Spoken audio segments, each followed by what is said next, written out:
Dopo l'avanguardia futurista analizzata nella precedente lezione, desidero parlarvi della pittura metafisica. Siamo diametralmente opposti appunto al futurismo.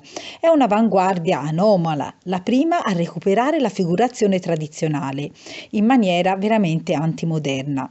De Chirico addirittura invoca un ritorno al mestiero, la tecnica lontana dagli sperimentalismi. La metafisica, considerate che nasce ufficialmente nel 1917, quando proprio Giorgio De Chirico incontra l'ex futurista Carlo Carrà nel Nevrocomio militare di Ferrara, dove sono entrambi appunto ricoverati, perché i due non si sono mai visti di persona, ma entrambi sono legati praticamente al futurismo moderato della rivista fiorentina denominata La Cerba.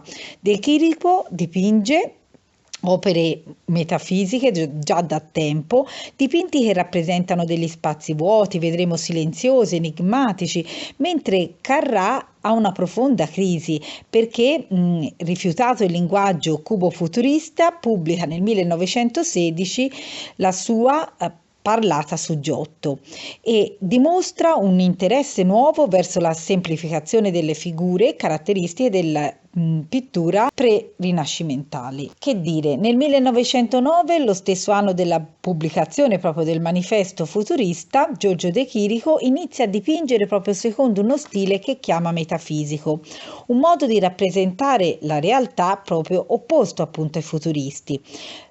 Loro cercavano il movimento, il progresso, il tumulto, la metafisica invece cerca l'immobilità, il fascino dell'antico, il silenzio, e proprio il termine, appunto metafisica, è usato da De Chirico per indicare un mondo che va oltre la realtà fisica delle cose, quindi uno spazio, potrei dire, dove gli oggetti hanno qualcosa di anomalo, di enigmatico. Basta vedere appunto alcune delle sue opere. Appaiono accostamenti anche illogici e insensati tra le varie opere. La metafisica praticamente è nata a Ferrara e De Chirico è il rappresentante più importante.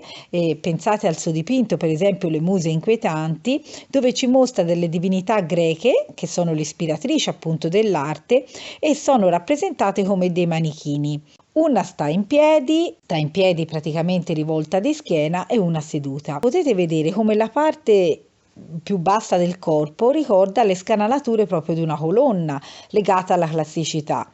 E una statua, per esempio, greca è nascosta, se lo guardate bene, nell'ombra, proprio sulla destra.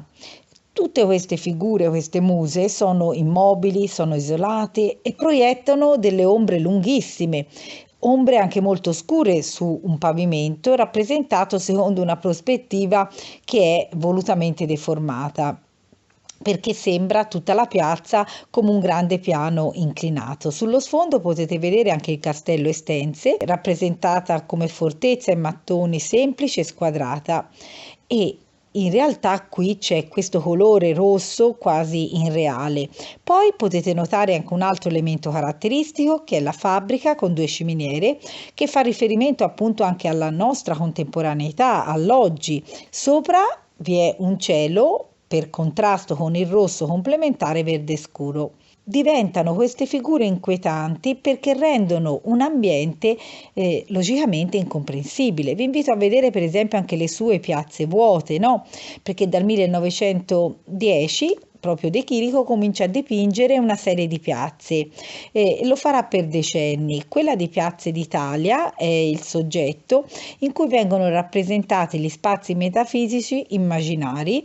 Sono generalmente due edifici. Potete vedere per esempio in questa Piazza d'Italia metafisica del 1921, potete vedere che ci sono due edifici laterali e invece un monumento classico al centro, un edificio a pianta circolare sullo sfondo. A volte ci sono anche delle piccole figure, ma la loro presenza, diciamo, non dà vitalità alla piazza, anzi appare sempre la piazza misteriosa, deserta, con queste ombre lunghe. Notate, in questo dipinto c'è anche la statua di Arianna addormentata al centro della piazza, e potete notare anche dei portici che la affiancano sui due lati. Tutto appare espresso in una forma semplificata e ricorda proprio gli archi antichi romani. Considerate che durante il fascismo si ricercava in un certo senso la grandezza dell'impero romano, no? E questi archi semplificati che De Chirico adotta saranno ripresi anche nei monumenti del regime. Basta pensare per esempio al Palazzo della Civiltà Italiana a Roma Eur, realizzato nel 1938-40. La loro forma essenziale degli edifici praticamente anche fatti da De Chirico si prestava a richiamare la potenza proprio dell'antica Roma in forme monumentali anche se moderne, e gli archi appunto di Giorgio De Chirico diventano il segno più caratteristico di questa architettura, un edificio che è diventato il simbolo dell'ideologia fascista, ma anche è un edificio molto metafisico, conosciuto appunto come Colosseo quadrato.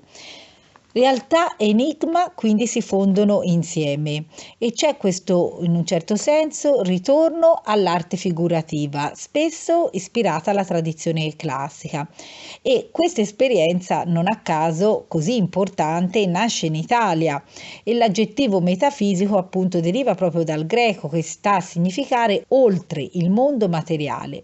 Gli artisti quindi che fanno pittura metafisica vogliono descrivere non le cose, notate bene, ma ciò che si nasconde dietro l'apparenza delle cose. Quindi trovate figure e oggetti che sono conosciuti sì nel mondo reale, ma li troviamo in contesti diversi rispetto a quelli abituali. Si produce questo spaesamento, questo senso di mistero, ma anche potrei dire di malinconia. E quali sono, diciamo, le caratteristiche proprio della pittura metafisica? Sono quelle di descrivere una città disabitata dove l'uomo è solo ridotto a un manichino, a una statua, e sono costruite queste piazze, queste scenografie con prospettive volutamente errate e anche figure non proporzionate anche al contesto dove si trovano. E poi scopriremo in confronto la differenza che ci sarà per esempio con il surrealismo. Ricordatevi che la pittura metafisica nasce prima, il surrealismo sarà l'ultima delle avanguardie, e però prima ancora parleremo anche dell'astrattismo, del dadaismo, di come altri artisti intendono portarci fuori appunto dalla realtà figurativa concreta. Però mi ha fatto piacere illustrarvi prima appunto questa pittura di Giorgio De Chirico, che poi non è solo Giorgio De Chirico a rappresentarci, essere un esponente della pittura metafisica, ma sicuramente troveremo altre esperienze nella pittura italiana. Abbiamo visto appunto Carlo Carrà, poi potete sicuramente nominare anche Giorgio Morandi, che farà queste nature morte metafisiche dove dispone degli oggetti su delle superfici spoglie, tutti ci rimandano a una quotidianità rappresentati però nella loro essenzialità, e sono tutti dei solidi geometrici, e tutto però è immerso in un'atmosfera molto silenziosa e anche immobile, e quindi è interessante che all'indomani della guerra, per esempio, anche Carlo Carrà sente il bisogno di tornare a una chiarezza del passato, di ritrovare forme pure, forme ordinate, di ricercare proprio le radici della propria cultura artistica, e questo studio lo fa attraverso la riscoperta della pittura italiana del 300 e del 400. Pensate agli artisti come Giotto, Masaccio, Piero della Francesca. Infatti c'è una fase nella corrente artistica italiana che viene chiamata in un certo senso il ritorno all'ordine, dove le forme sono semplificate, essenziali, i volumi sono molto nitidi e su tutto c'è una sensazione che domina di solidità, ma anche di sospensione e anche in un certo senso di attesa. Tra altri artisti possiamo ricordare per esempio anche Felice Casorati. E appunto gli elementi a questo punto che possiamo definire privilegiati della pittura metafisica è quella di fare creazioni con rappresentazioni prive di logica, decontestualizzazione proprio di spazi e di oggetti. Tutti questi oggetti sembrano apparizioni in un certo senso misteriose, però recupero di una tecnica che è pittorica tradizionale. Giorgio De Chirico nelle sue opere usa appunto questo contenuto enigmatico per creare questo senso di inquietudine, e dipinge questi spazi inquietanti con prospettive vertiginose, con statue manichini, e accosta oggetti illogicamente, con un procedimento potrei dire appunto illogico, proiettandolo in un'atmosfera senza tempo. Vi aspetto la prossima volta, ci rimane da considerare appunto tra le avanguardie storiche l'astrattismo, il dadaismo e poi il surrealismo e poi andremo avanti nello studio per affrontare in maniera serena il vostro esame. Ciao ciao!